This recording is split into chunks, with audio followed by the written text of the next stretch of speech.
کیا ان کو یہ خبر نہیں کہ اللہ ہی اپنے بندوں کی توبہ قبول کرتا ہے اور وہی صدقات کو قبول فرماتا ہے، اور یہ کہ اللہ ہی توبہ قبول کرنے میں اور رحمت کرنے میں کامل ہے۔ کہہ دیجیے کہ تم عمل کیے جاؤ، تمہارے عمل اللہ خود دیکھ لے گا اور اس کا رسول اور ایمان والے بھی دیکھ لیں گے، اور ضرور تم کو ایسے کے پاس جانا ہے جو تمام چھپی اور کھلی چیزوں کا جاننے والا ہے، سو وہ تم کو تمہارا سب کام سب کیا ہوا بتلا دے گا۔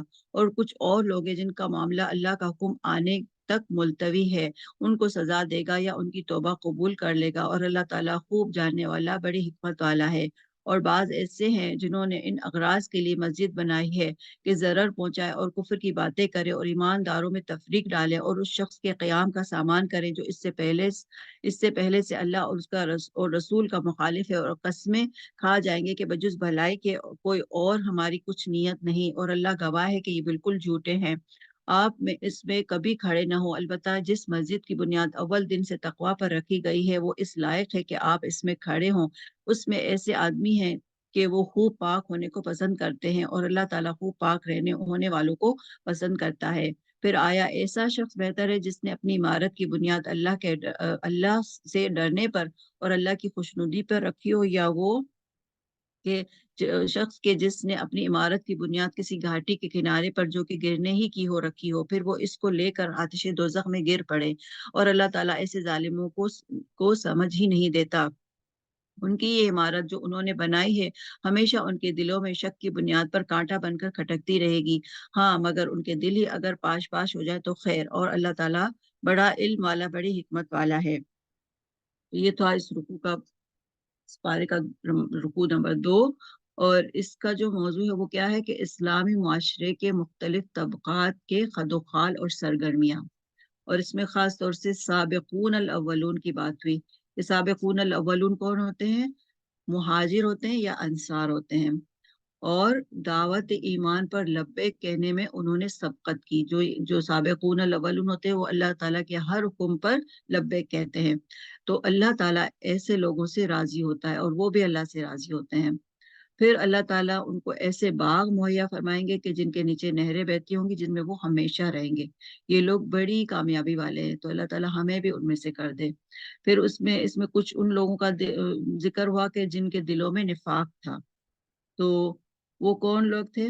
کچھ مدینہ کے باشندے بھی تھے، اور پھر اللہ تعالیٰ فرماتے ہیں کہ آپ ان کو نہیں جانتے، ہم ان کو جانتے ہیں، اور ایسے لوگوں کو اللہ تعالیٰ دوہری سزا دیں گے۔ پھر کچھ اور لوگ تھے جو ملے جلے عمل کرنے والے تھے، تو ان کے بارے میں امید کی جا سکتی ہے کہ اللہ تعالیٰ ان کو معاف بھی کر سکتا ہے اور سزا بھی دے سکتا ہے، یہ اللہ تعالیٰ پر ڈیپینڈ ہے۔ تو آپ کو حکم دیا جا رہا ہے کہ آپ ان کے مالوں سے صدقہ لے کر انہیں پاک کریں، ان کو نیکی کی راہ میں بڑھائیں، ان کے حق میں دعائیں رحمت کریں، ان کی توبہ اور خیرات کو اللہ تعالیٰ قبول کرنے والے ہیں۔ پھر کچھ مشکوک عمل کرنے والے لوگ تھے، ان کا معاملہ تھا، تو ان کا معاملہ اللہ تعالیٰ کے حکم پر ٹھہرا ہوا ہے، اور پھر اللہ تعالیٰ چاہے تو ان کو سزا دے، چاہے تو مہربان ہو۔ اور پھر اس میں مسجد بنانے کی خاص طور سے بات ہوئی کہ وہ کون سی مسجد تھی جس کو منافقین نے بنایا تھا۔ تو یہ مسجد تھی جس کو بنانے کے لیے کچھ منافقین تھے جنہوں نے قباء کے علاقے میں مسجد قباء کے مقابلے میں ایک مسجد بنائی جس کو مسجد زرار کہا گیا ہے، یعنی اسلام کو نقصان پہنچانے کے لیے یہ مسجد بنائی گئی تھی، اور ابو عامر راہب اس کو بنانے والا تھا جو دور جاہلیت میں بڑا عبادت گزار تھا، لیکن نبی صلی اللہ علیہ وسلم سے اس کو بہت حسد تھا، اور وہ ہر حال میں آپ کو نقصان پہنچانے کی کوشش کرتا اور آپ کے خلاف لوگوں کو بھڑکایا کرتا تھا۔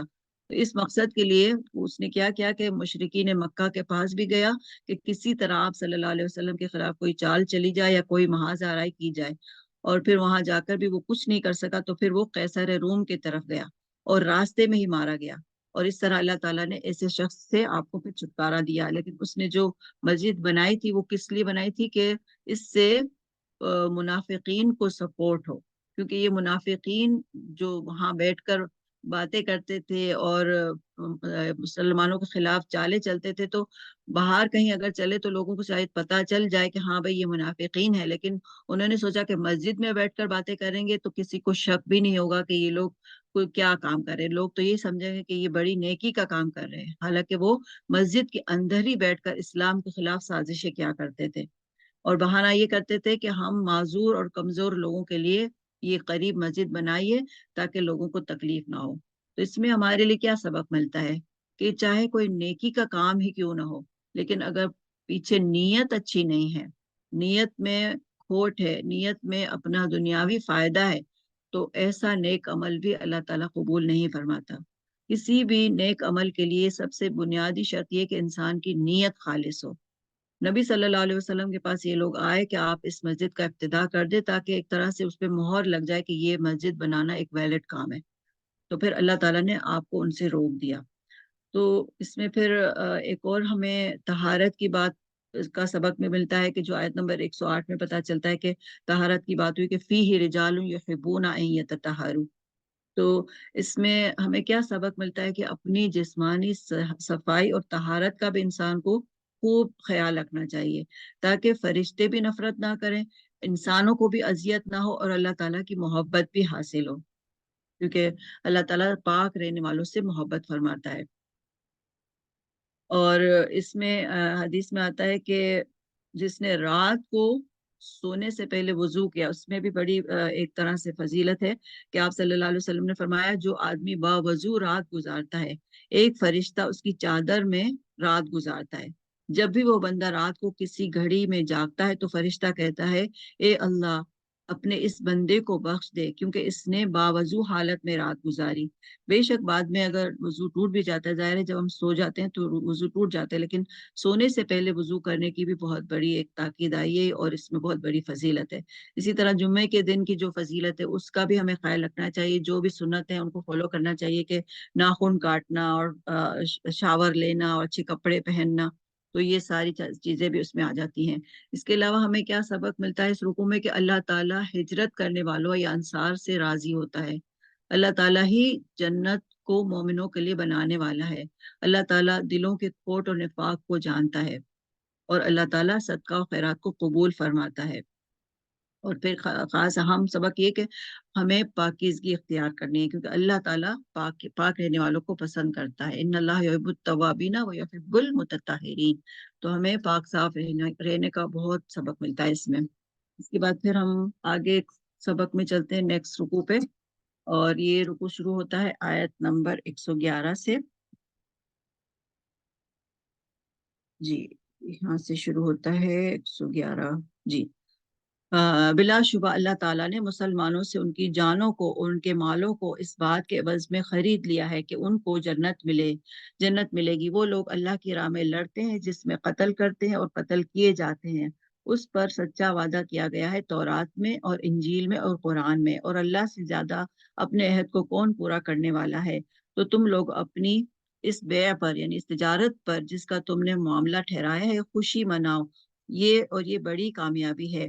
وہ ایسے ہیں جو توبہ کرنے والے، عبادت کرنے والے، حمد کرنے والے، روزہ رکھنے والے یا راہ حق میں سفر کرنے والے، رکوع اور سجدہ کرنے والے، نیک باتوں کی تعلیم کرنے والے اور بری باتوں سے باز رکھنے والے اور اللہ کی حدود کا خیال رکھنے والے ہیں، اور ایسے مومنین کو آپ خوشخبری سنا دیجیے۔